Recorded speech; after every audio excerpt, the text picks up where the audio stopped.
কোরআনের তাফসীর মাহফিলে আমরা এসেছি, কারণ আছে না নেই? কারণটা কি আমার আল্লাহ নিজে জানিয়েছে, ওয়ালা ইয়াতুনাকা বিমাসালিন ইল্লা জিনাকা বিল হাক্কি ওয়া আহসানা তাফসীরা।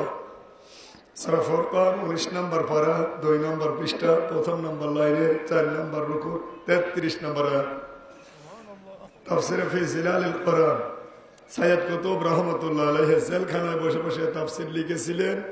এই আয়াতের ব্যাখ্যা লিখতে গিয়ে তিনি দিয়েছেন, আল্লাহ তাআলা বলেন, হে নবী, দুনিয়ায় যে কেউ আপনার কাছে যত বড় সমস্যা নিয়ে আসবে, আপনি এই কোরআন থেকে সঠিক কথাগুলো তাফসীর আকারে ব্যাখ্যা করে সুন্দরভাবে মানুষকে বুঝিয়ে দেবেন। এখানে আমাদের সামাজিক সমস্যা, পারিবারিক সমস্যা, অর্থনৈতিক সমস্যা, রাজনৈতিক সমস্যা, অনেক সমস্যা আছে না নেই? এই সমস্যার সমাধান দিতে পারে কোরআন শরীফ। কে পারে? আল্লাহ বলেন, আহসানা তাফসীরা, সুন্দর করে ব্যাখ্যা করে তাফসীর করে জনগণকে আপনি বুঝিয়ে দেবেন। নবী যদি এখন থাকতেন, এই মৌলভী বাজার বড় লেখা এই দৌলতপুরের ময়দানে যদি বলতেন, আমি নবী এসেছি, উত্তম সুন্দর ব্যাখ্যাগুলো তোমাদেরকে শোনাবো, থাকতেন না? শুনতেন না আপনারা? নবী এখন নেই, আছে? নবীর ওই দায়িত্বটাই যদি আমি এখন পালন করি, থাকবেন? গলা যদি ভালো না হয় কি হবে, থাকবে তো। তাফসীর মাহফিল করতে হবে, এটা আল্লাহর নির্দেশ। ও আহসানা তাফসীর, আপনি সুন্দর করে তাফসীর করে, আহসান ইসমে তাফসীলের সিগা, সব চাইতে সুন্দর ব্যাখ্যা তাফসীর করে মানুষদেরকে বুঝিয়ে দেবেন। আমি হজে যাওয়ার মক্কা থেকে মদিনায় যাচ্ছিলাম, যে বাসে চড়ে ড্রাইভারের পেছনে বসে আছি, ড্রাইভার সাহেব তেলাওয়াত করছে, আলহামদুলিল্লাহিল্লাযী আনজালা আলা আবদিহিল কিতাব ওয়া লাম ইয়াজআল লাহু ইওয়াজা। এমনিতেই মিশরের মানুষ তেলাওয়াত করছে কণ্ঠ ছেড়ে দিয়ে, মক্কা মদিনার ওই মরুভূমির পথে মনে হচ্ছে কোরআন শরীফ নাজিল হচ্ছে। এত সুন্দর তেলাওয়াত। জিজ্ঞাসা করলাম, আমি কোরআনের হাফেজ। এটা ড্রাইভার কোরআনের হাফেজ, বাংলাদেশে তো ভরি ভরি। হ্যাঁ, ওর ভাষা বোঝে? বাংলাদেশে সব ড্রাইভার হাফেজ? মক্কা মদিনার এই সিস্টেমটা, অধিকাংশ মানুষগুলো দেখলাম হাফেজে কোরআন, অধিকাংশ। মক্কার ছেলে মেয়ে হওয়ার পরে আগে ওদের হাতে কোরআন তুলে দেয়। ওদের সবচাইতে বেশি চর্চা, গবেষণা, মেহনত, পরিশ্রম কোরআন নিয়ে। কি নিয়ে? বাংলাদেশে গবেষণা হয় লালন নিয়ে।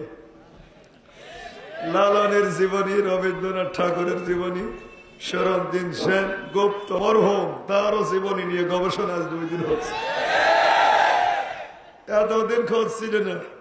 এই 2 দিনে যত প্রশংসা ও পেয়েছে, ও মনে হয় জান্নাত পেয়ে বসে আছে। দুর্ভাগ্য, ইমানটা নেই। আজকে ফেসবুকে একজন দিয়েছে, ওনার পিয়ের যে ড্রাইভার, সে ড্রাইভার লিখেছে, এত প্রশংসা এই 2 দিনে হয়ে গেল না, আমি তো তার সাথে সময় দিয়েছি, এত প্রশংসা পাওয়ার যোগ্য সে না। মিডিয়াগুলো, সাংবাদিকগুলো, এই যে রবির সাংবাদিক, সাংবাদিক না সাংঘাতিক? সাংঘাতিক। যেটা আমি বলবো এটাও লিখবে, না বলবো এটাও লিখবে। এখনকার সাংবাদিক অধিকাংশ গুলো এইরকম কথা বলে। রমেশ ভাই বাদ দিয়ে উনি নিয়ে এসেছে, ওনারে বাস দিলে হবে? সম্মানিত ভাইরা, এখানে কিরমান কাতিবিন চারিদিকে আছে। মনে করছেন শুধু এই কাঁধে বসে আছে এই কিরমান কাতিবিন? যখনই শুনেছে মৌলভীবাজারে আমির হামজা আসবে, কিরমান কাতিবিন চারিদিকে সেট হয়ে আছে। ওরা কিন্তু জানে যে আমার কণ্ঠ নষ্ট, জানে না। যদি জানতো আসতো না। বাংলাদেশের কোন এক থানার ওসি, নাম বললাম না, কিছুদিন আগে কল দিয়ে বলছে, হুজুর আপনি এ থানায় আসবেন না। কেন? আমাদের কাছে কিছু মানুষ এসে কমপ্লেন দিয়ে গেল লিখিত সই করে, যে আপনি চিহ্নিত দাগি রাজাকার। শয়তান বিশ্বাস করবে? ডাক দিয়ে বললাম ওসি সাহেব আপনি আমার চেনেন? বলছে না। নাম শুনেছি, আমির হামজা, তোমার বিশাল হুজুর। আমি বললাম আমার জন্ম তারিখ 28/10/92, 25 বছর বয়স আমার। আমার বাবাও তো ওই সময় হয়নি। ওসি বলছে হুজুরে কি বলছেন? মনে করলাম আপনি অনেক বয়স্ক আমির হামজা, মুফতি আমির হামজা, অনেক বয়স্ক, ধরতে পারলে চালিয়ে দেওয়া যাবে। এইভাবে তো এখন চালিয়ে দিচ্ছে। ধরার পরে রাজাকারের মামলায় যদি মিলতে না চায় বলে সে তো নাই রাজাকার। ওসি সাহেব জহবাই কামড় দিয়ে বলছে হুজুর আমার আফসোস, আমিও মুসলমানের ছেলে, আমিও মুসলমানের সন্তান, কিন্তু আমার আফসোস এই যে কয়জন এসে আপনার নামে লিখিত কমপ্লেন দিয়ে গেল মাগরিবের আগে মাহফিলটা বন্ধ করার জন্য, তারা কিন্তু হিন্দু খ্রিস্টান বৌদ্ধ না, সব বড় বড় দাড়িওয়ালা মুসলমান। এগুলো কি মুসলমান না মুনাফিক? এ বড় লেখায় এসব নেই। কিরামান কাতিবিন কিন্তু চারিদিকে ওই দুইটা যা লেখছে অসুবিধা নেই, ওরা যা লিখবে সব উল্টো পাল্টা। 12 তারিখে একটা মাহফিল ছিল, গত মাসের 12 তারিখে ঢাকা ক্যান্টনমেন্ট। বেনজির আহমেদ এরাবের মহাপরিচালক, কর্নেল ফারুক খান, শেখ সেলিম, ধর্মমন্ত্রী মতিউর রহমান, হানিফ সাহেব, শেষ দিকের সভাপতি হারুন ভাই, এগুলো সব বসে আছে স্টেজে। আমি মনে করলাম কবরের ওয়াজ করব, লোকজন সব আছে, দরকার নেই কবরের ওয়াজ করি, যে মাটির নিচে এই হবে, আমাদের এইগুলো করা লাগবে। আমার কাছে একটা স্লিপ লিখে দিয়েছে, বলছে হুজুর আপনি হক সম্পর্কে কথা বলেন, আল্লাহর হক বান্দার হক। আমি বললাম আমার মনে ছিল না। পাগলকে যদি বলা হয় ভাই নৌকা নাড়াইস না, ওর নৌকা নাড়াবে আর বলবে আমার মনে ছিল না। আমি মনে করলাম কবরের ওয়াজ করি, আর আমার দিয়েছে হক, যে কয়টা বসে আছে সব হক মারা জোম। কি হক বলবো ওদের? বলতে গেলে তো সব ওদের গায়ে লাগবে। মানুষের বাক শক্তির যারা রুদ্ধ করে দেয়, অধিকার যারা নষ্ট করে, বিচার তো এদের হবে আগে। আজ আমাদের কথা বলতে দেয় না, কথা বলছেন এখানে, সব কিছু বাক রুদ্ধ করে দিয়েছে। তো হক সম্পর্কে বলতে গেলে এদের 5 জনের গায়ে আগে লাগবে না? আর একটা ঘটনা ঘটেছিল, ঝিনাইদহ শৈলকুপা, সাবেক মন্ত্রী আব্দুল হাই, উনি সভাপতি, আমার কাছে এনে বলছে হুজুর আপনি মাটির নিচের ওয়াজ করবেন, ওপরে যা হচ্ছে হোক। কারণ এখানে বিভিন্ন রাজনৈতিক দলের নেতা কর্মী আছে, এক একজনের মন এক এক রকম। আপনি মাটির নিচে ওয়াজ করবেন, ওপরে কিচ্ছু বলবেন। ঠিক আছে, মাটির নিচে সর্বপ্রথম কি হবে? মার রব বুকা। তো রব কে ছিল? রব শব্দের প্রধান অর্থ হচ্ছে 5টা। 1 নম্বর হচ্ছে আইনদাতা। একটা একটা করে যখন শুরু করলাম, কবরে যাওয়ার পরে আল্লাহ জিজ্ঞাসা করবে মার রব বুকা, তোর রবকে? যদি বলেন আল্লাহ, ফেরেশতা যদি জিজ্ঞাসা করে আল্লাহকে রব বললে রবের একটা আইনও বাংলাদেশে চলতো? আমার বলছো হুজুর মাটির নিচের ওয়াজ দরকার নেই, উপরে কর। মাটির নিচে কেমন শুরু, এখন 2টা প্রশ্ন বাকি আছে। আমার বলে 2টা প্রশ্ন আর কি? দ্বিতীয় নম্বরে প্রশ্ন জিজ্ঞাসা করবে এই লোকটাকে, মান হাজার রাজুল। আজ যারা দুনিয়াতে দাড়িওয়ালা টুপিওয়ালা মানুষ দেখলে রাজাকার বলে, জঙ্গি বলে ধরিয়ে দেয়, নাকি এলাকা এখনো শুরু হয়নি? দাড়ি দেখলে জঙ্গি বলে ধরিয়ে দিচ্ছে, একটু বয়স্ক হলে রাজাকার বলে চালিয়ে দিচ্ছে। কবরের ভেতরে যখন রসুলকে দেখবে, এই যে দাড়িওয়ালা টুপিওয়ালা মানুষ, এগুলো দেখতে তো রসুলের মতোই মনে হবে নাকি? আল্লাযীনা ইযা যুকিরাল্লাহ, যাকে দেখলে আমার আল্লাহর কথা মনে হয়, ওইটা আল্লাহর ওলি। এই লোকটাকে দেখলে কি বসের কথা মনে হবে? বলেন।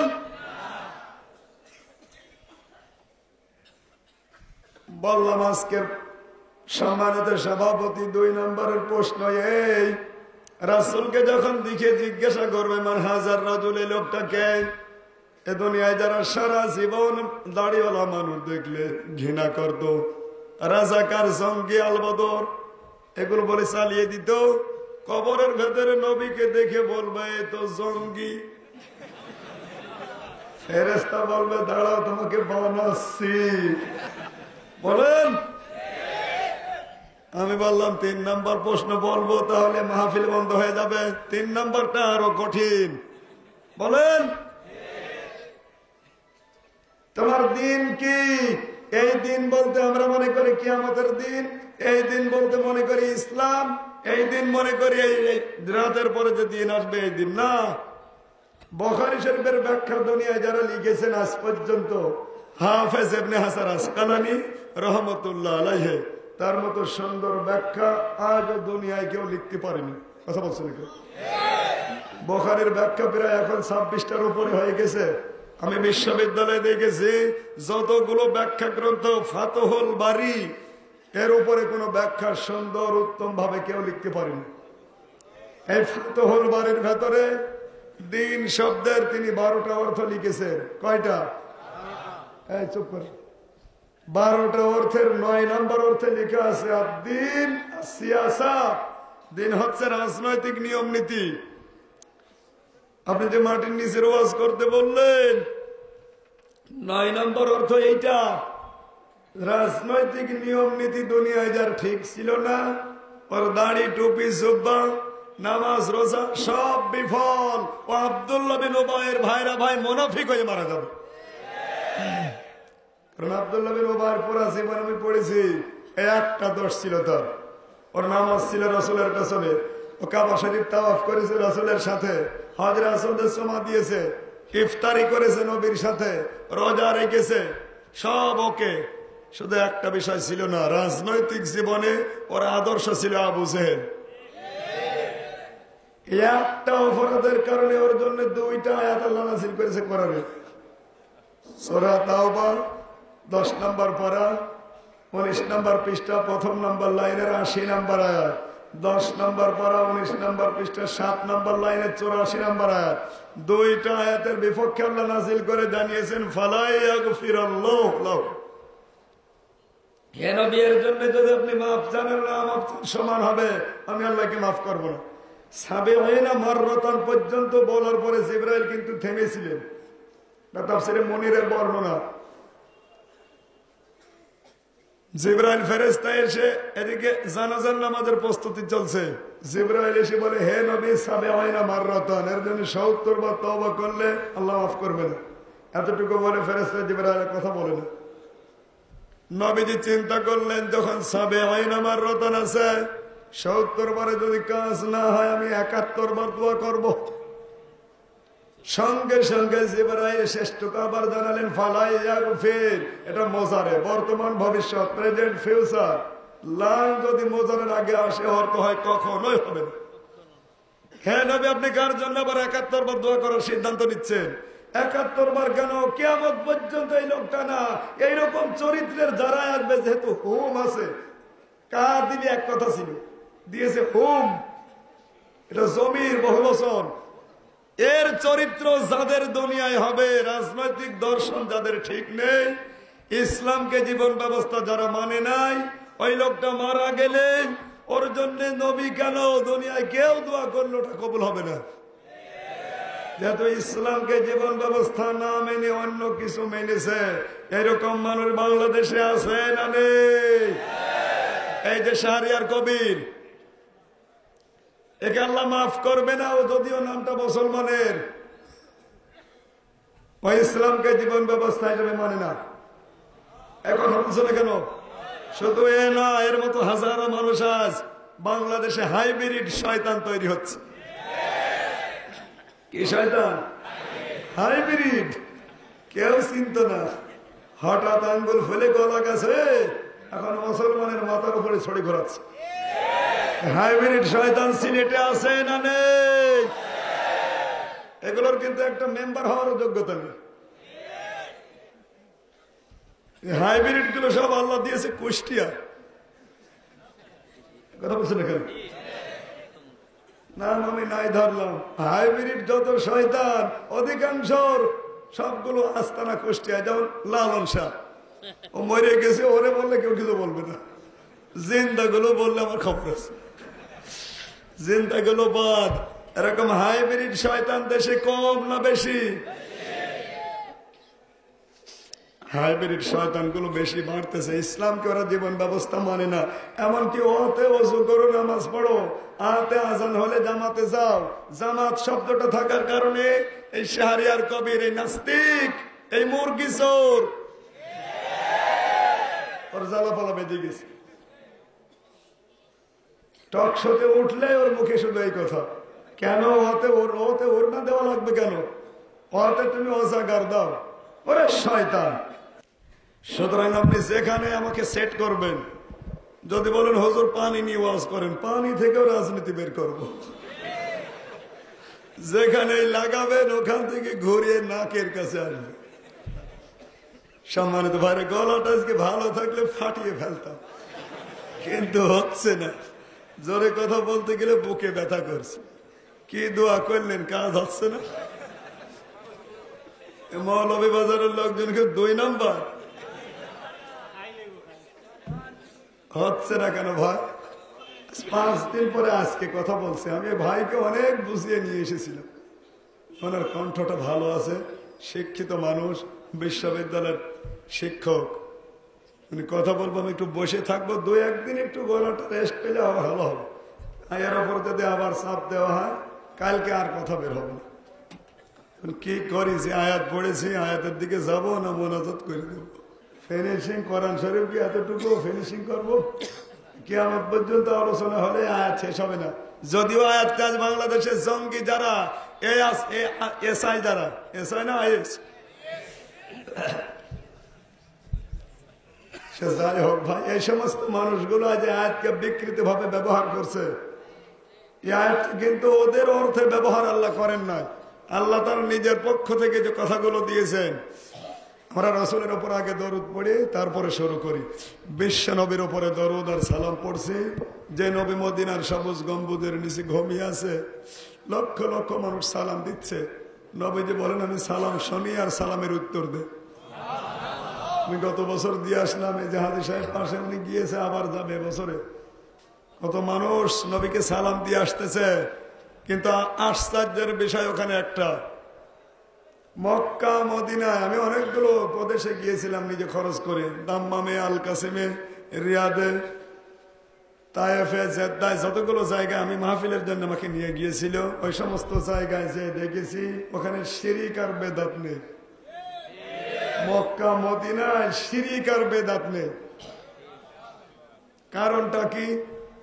যে ড্রাইভার তেলাওয়াত করছে বাসের উপরে বসে বসে, আর আমরা পেছনে 65 জন হাজি, এই ড্রাইভার কিন্তু জানে যে আমার পেছনে যারা আছে সব বাংলাদেশ, ভারত নয় পাকিস্তানের। উনি তো আয়াত এমনি পড়ে নাই।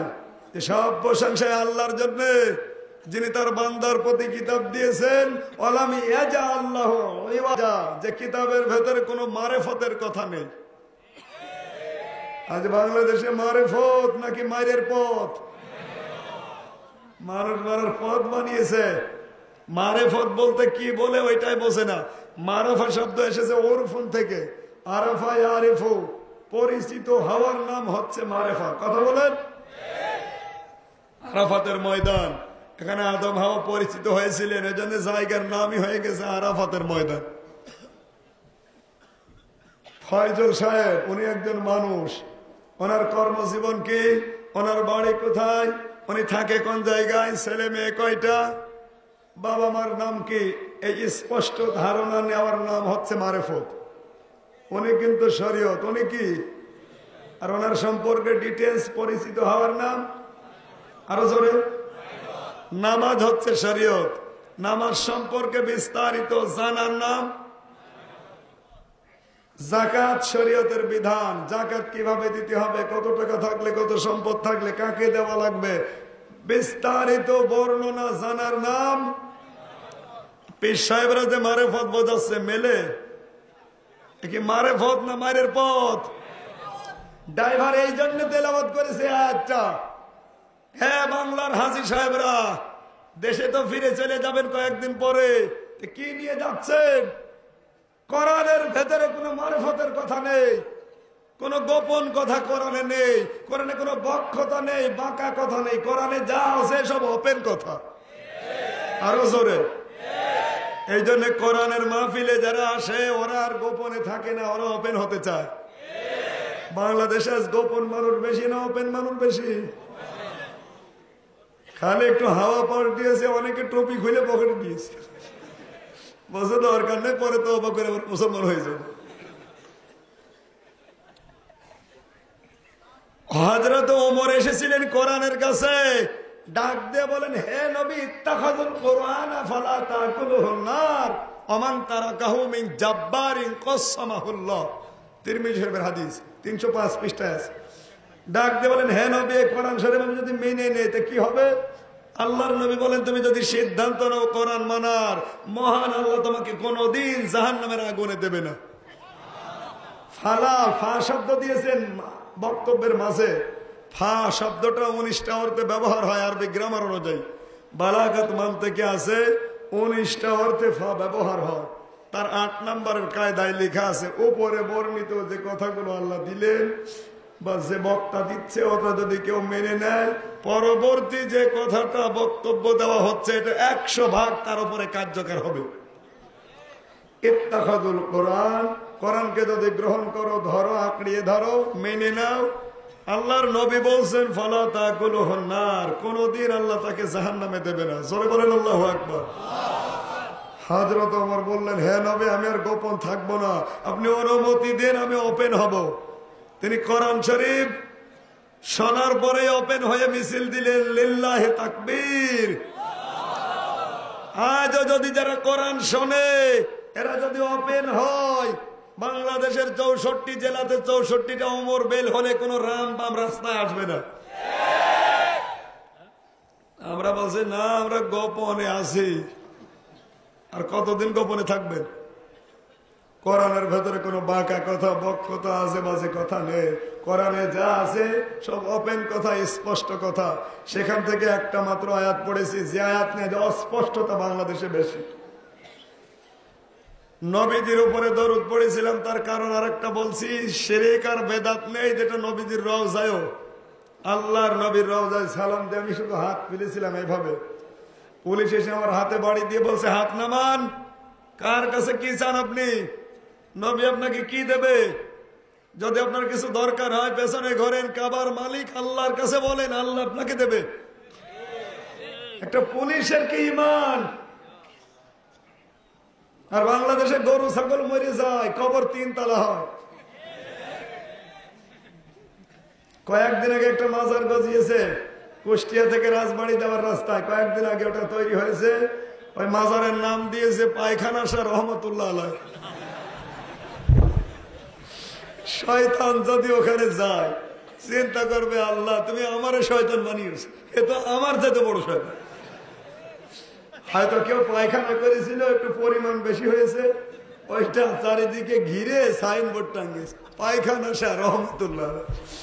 জোরে বলে নাউজুবিল্লাহ। হযরত ওসমানের মতো মানুষ পড়ে আছে জান্নাতুল বাকিতে, কোন চিহ্ন নেই, শুধু একটা পাথর দেওয়া। তোমার বাবা কি ওসমানের চাইতেও বড় কিছু হয়ে গেছে যে কবর পাকা করা লাগবে? কথা বলছেন এখানে? পাকা কবর দেশে আছে না নেই? এমন এমন কবর, আমার মনে হয় কবরের যে খরচ, কবরের ওই খরচটা যদি বিলোপন করা যায়, পুরো একটা জেলা তৈরি হয়ে যাবে। এত খরচ হয় এক একটা কবরের পেছনে। আপনি যতই উপর থেকে সাজগোজ করেন, কারুকার্য করেন, বিউটিফুল করেন, বিউটিফাই করেন, নিচ থেকে যদি আল্লাহ আগুন লাগিয়ে দেয়, কথা বলছেন এখানে? আবু জাহেলের কবর দেখে আসলাম বদরের ময়দানে। ড্রাইভার আমারে বলছে, হুজুরের শয়তানের কবর, এত পানি দেওয়া হয় এই কবরে গাছ হয় না কেন? আবু জাহেলের কবর। পাশেই কিন্তু সাহাবীদের কবর, 14 জন সাহাবী শহীদ হয়েছিল বদরের ময়দান। এই পাশে বিশাল খেজুর বাগান, দেখলাম নিচ থেকে পানি উঠতেছে। আর এই শয়তানের কবরে বলে পানি দিয়েও গাছ বাঁচে না। এখানে বিশ্বাস করা যায় ওর কবরে জাহান্নামের আগুন জ্বলছে। এক কথা বলো। আরো বাস্তব প্রমাণ, কাবা শরীফ তাওয়াফ করা হয়ে গেছে আমার, আমি ঘুরতেছি উপর দিয়ে, হঠাৎ আমার পেটে ব্যথা। পুলিশকে বললাম, ভাই এতক্ষণ তো ভালোই ছিলাম, এখন আমার পেটে ব্যথা করছে, কারণ কি? পুলিশ আমারে বলছে, হুজুর এটা কোন জায়গায় জানেন না? না তো। আবু জাহেলের বাড়ি, আপনি এখনো পায়খানা না করে দাঁড়িয়েছেন, তাড়াতাড়ি যান, পেটের ব্যথা থাকবে না। উনি ওনার ভাষা দিয়ে বলছে, পায়খানা করে দেখি আমার পেটের ব্যথা ভালো হয়ে গেছে। হাঁসের খোরাকি দেয়নি, এখানে শিক্ষা আছে। এই বাংলাদেশ 14টা জোড়া দিলে যত বড় হয়, সৌদি আরব একা অত বড়। এত বড় দেশের প্রেসিডেন্ট কোরআনের বিপক্ষে অবস্থান নেওয়ার কারণে ওর বাড়ি পর্যন্ত ইন্টারন্যাশনাল পায়খানা বানিয়েছে। আর তুমি তো কতটুকু ক্ষমতার মালিক, কোরআনের বিপক্ষে অবস্থান যেভাবে নিতেছ, যদি ফিরিয়ে না আসো তোমার 14 বংশ আল্লাহ পায়খানার মতো পৌঁছিয়ে দেবে। নয়, ক্ষমতা আল্লাহর নেই। কোরআনের পক্ষে যারা থাকবে ওদের ভাগ্য পরিবর্তন করতে আল্লাহ সময় নেবে না। যেমন সাংবাদিক জায়দি বুশকে জুতা মেরেছিল, যে জুতা দিয়ে ওই জুতা নিলামে তুলে বিক্রি হয়েছে এত টাকায়। সাংবাদিক জায়দি বের হওয়ার পরে ডাক দিয়ে বলছে, ভাইরা আমার সে জুতা কই? জুতার কারণে জেল খাটলেন? ওই জুতা আমার দরকার, কারণ ওই জুতা আমাকে বিশ্ব পরিচিত করেছে। জুতা দিয়ে বিশ্ব বিয়াদব বুশকে মেরেছি, ওই জুতা আমার লাগবে। সাংবাদিকরা বলে, আপনি জেলখানায় ছিলেন, জুতা আমরা তুলেছিলাম নিলামে, এত টাকায় বিক্রি হয়েছে, আপনার 14 বংশ বসে খাবে, টাকা ফেরাবে না। কেন বললাম? কোরআনের পক্ষে, মুসলমানের পক্ষে অবস্থান নেওয়ার কারণে আর ভাগ্য পরিবর্তন করতে আল্লাহ সময় নিয়েছে। কোরআনের বিপক্ষে ছিল আবু জাহেল, ওকে পচিয়ে দিতে আল্লাহ আরো জোরে, আরো জোরে। আজ পৃথিবীতে যারা কোরআনের বিপক্ষে অবস্থান নিয়ে মানুষ আপনাকে ভয় করে, সালাম দেয়, সম্মান করে, শুধু ক্ষমতার কারণে। চেয়ার ছেড়ে আপনি রাস্তায় আসেন, কুকুর পর্যন্ত আপনাকে ঘৃণা করবে। বাদশা হাজ্জাজ বিন ইউসুফ নাম শুনেছেন? ও জীবনে এমন কোন ভালো কাজ করিনি, শুধু একটা ভালো কাজ করেছে, এই কোরআন শরীফে জেদ জবর দিয়েছে। লোকজন এসে বলছে, বাদশাহ আপনার নামে মানুষ খালি বদনাম করে, খালি জালেম বলে গালি দেয়। ঠিক আছে, আমি দেখতেছি। রাস্তায় গেছে শব্দ বেশে, এক গ্রাম্য লোকের সাথে দেখে, ডাক দিয়ে বলে, ভাই হাজ্জাজ বিন ইউসুফ লোকটা কেমন? ও তো জালেম, যে বলেছে আর ওর মেজাজ খারাপ হয়ে গেছে। যাই বেটা, আমার চিনিস? না, আমি সে হাজ্জাজ বিন ইউসুফ। ও চিন্তা করছে আমার তো আর মাথা থাকবে না, জালেমের সামনে আমি জালেম বলে গালি দিয়েছি। ডাক দিয়ে বলে, বাদশাহ আপনি আমারে চেনেন? বলছে না। আচ্ছা, আমি এই গ্রামের ওই লোক যার মাসে 2 দিন মাথা খারাপ হয়, আজকে তোর পয়লা দিন।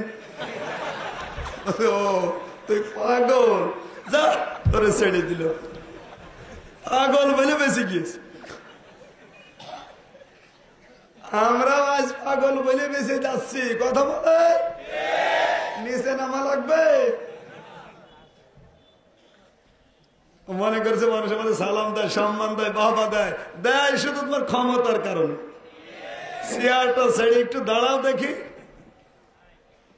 পৃথিবীতে যে যখন চেয়ার পায় সে তখন গিয়ারে হাঁটে।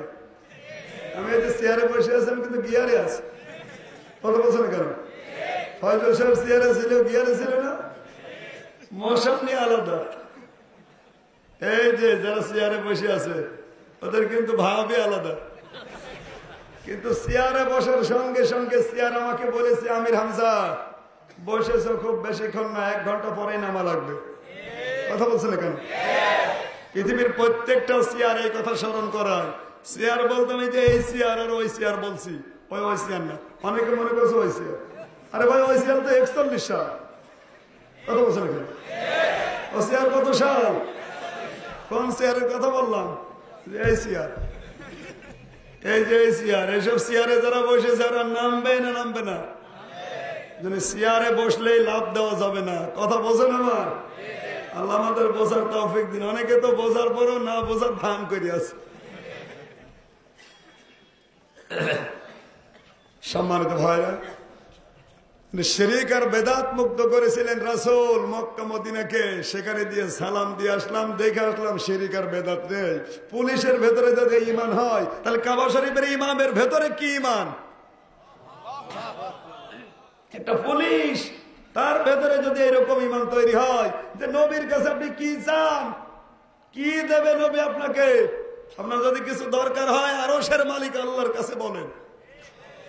আমি আশ্চর্য হয়ে গেলাম, আমি কিন্তু কিছু চাইনি, শুধু হাত তুলে বলছিলাম ওরাফানা লাকা যিকরা, হে নবী, হে আল্লাহ তুমি নবীর সম্মান আরো বাড়িয়ে দাও, এই দোয়া করছিলাম। আর পুলিশ মনে করছে কিছু চাই। আর বাংলাদেশে কবরে মাজারে পীরের পায়ে এখন মানুষ সব কিছু চাচ্ছে, বলেন? রসুলের উপর দরুদ তো এমনি পড়ি নাই, তিনি শিরক আর বেদাত মুক্ত করেছিলেন তার দেশকে। আল্লাহ আমাদের বাংলাদেশটাকে ওইভাবে কবুল করুন, জোরে বলেন আমিন। আরো জোরে বলেন। আজকের যে তেলাওয়াত কি আয়াত সূরা তাওবা 111 নম্বর আয়াত, একটা মাত্র আয়াতের প্রথম অংশ পড়েছি। ইন্নাল্লাহ আশতারা, অবশ্যই আমি আল্লাহ ক্রয় করে নিয়েছি। ইশতারা, ক্রয় করেছে কে? ইন্নাল্লাহ আশতারা, অবশ্যই আমি আল্লাহ ক্রয় করে নিয়েছি মিনাল মুমিনিনা, মুমিনদের কাছে। কাদের কাছে? আল্লাহ কিন্তু মিনাল মুনাফিকিনা দিতে পারতেন, মিনাল মুশরিকিনা দিতে পারতেন, মিনাল কাফিরিনা দিতে পারতেন, না দিয়ে আল্লাহ দিয়েছেন মিনাল মুমিনিন। আমি যার তার সম্পদ ক্রয় করি না, আমি যার তার জীবন গ্রহণ করি না, আমি আল্লাহ কিনতে চাই শুধু মুমিনদের জান আর মাল। সুবহানাল্লাহ বলতে পারেন না? এই জন্য মুমিন যদি কেউ হতে না পারে, ওর জান মাল আল্লাহ কিনবে? কিনবে? কিনবে না। জান্নাহ, এমন একটা মূল্য জিনিস আমি তোমার জানমালের বিনিময়ে দিতে চাই, যেটা ছোটখাটো না, যেটা জান্নাত। তাম দুনিয়া বিক্রি করলেও যার একটা শিকের মূল্য হবে না। জোরে বলেন আল্লাহু আকবার। এত বড় জান্নাত আমার আল্লাহ বানিয়েছেন, দেবেন কাদের? মুমিনদের। কান খাড়া করে মিলাবেন। মুনাফিক হলে কিন্তু আল্লাহ দেবে না, তাহলে মিনাল মুনাফিকিনা দিত। সুতরাং মুমিন যদি কেউ হতে না পারে, ওর জীবন যৌবন সম্পদ আল্লাহ কিনবে? কিনবে? মুমিন হতে হলে কি লাগবে? ওই কথাগুলো আমার আল্লাহ পরবর্তীতে একটা একটা করে সাজিয়েছে। ইউকাতিলুনা ফি সাবিলিল্লাহি ফায়াকতুলুনা ওয়া ইউকতালুন। যারা আমি আল্লাহর কাছে জান আর মাল দিয়ে দিয়েছে, তাদের কাজ এক নম্বরে, তারা মারবে এবং মরবে। আগে মরবে তারপরে মারবে, এই কথা কিন্তু নেই। ফায়াকতুলুনা ওয়া ইউকতালুন, আগে মারবে এরপরে মরবে। এখন মারবেন কি দিয়ে? আজ পৃথিবীতে মুসলমান ওরা মারতেছে বোমা দিয়ে। কি দিয়ে? অস্ত্র দিয়ে। কি দিয়ে? মিডিয়া দিয়ে। ভারত আমাদেরকে মারতেছে সবচাইতে বেশি ভারতের এই 36টা চ্যানেল দিয়ে। কথা বলেন?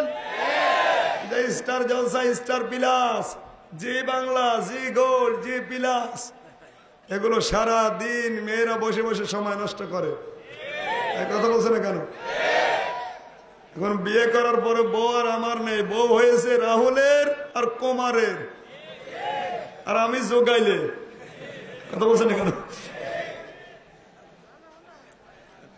শাশুড়ি যারা এই সমস্ত সিরিয়াল গুলো দেখে, ওরা বলে আমি কোটি হব।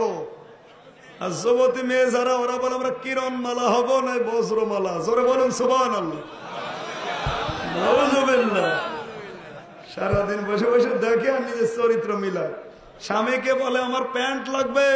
কি প্যান্ট? পাগলো 2। প্যান্টের নাম কি গো? এখন আবার পোশাক বের হচ্ছে পাখি, কিরণমালা পোশাকের নাম। আমি খুব ভালোভাবে চিন্তা ভাবনা করে দেখেছি, পাখি পোশাকের জন্য বাংলাদেশে যত মেয়ে আত্মহত্যা করেছে, হার পিক্ষে পর্যন্ত বলেছে। কারণটা কি? এ জামার জন্য এত মরা লাগবে কেন? পাখি, ওর বয়স 18 থেকে 19 বছর। কথা বলছেন এখানে? মনে করছেন হুজুর কিছু জানে না, সব খবর জিবরাইল দিয়ে যাচ্ছে। 18-19 বছরের যুবতী মেয়ে যে পোশাকটা গায়ে দেয়, ওর বুকে কোনো ওড়না লাগে না। কথা বলছে না কেন? শয়তান খুব ভালোভাবে জানে আর বুকে ওড়না নেই, বুকের উপরে লিখে দিয়েছে এক বুক জ্বালা। তোরা বলেন সুবহানাল্লাহ। আউযুবিল্লাহ। কারা কারা এই সিরিয়াল গুলো দেখেন হাত তোলেন তো। কি হলো? এলাকায় ওয়াজ দেওয়ার কোন দরকার নেই, তো সব আল্লাহর ওলি।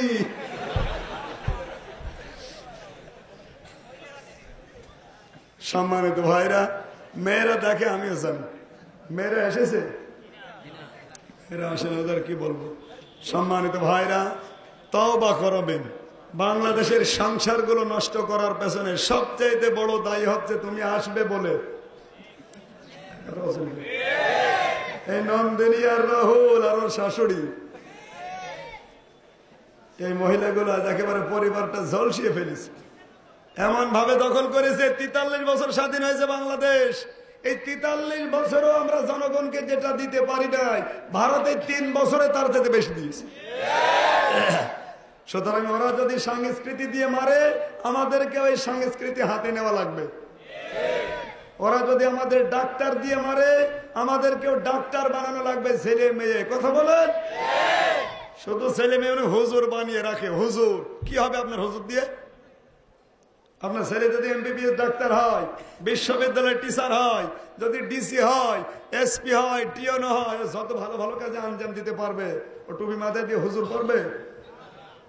অবশ্যই আপনি ছেলেকে হুজুর বানাবেন, কোরআন হাদিসের জ্ঞান তাকে শিক্ষা দেবেন, কিন্তু বড় দায়িত্ব আপনার এই, তাকে বড় জায়গায় তুলে দিতে হবে।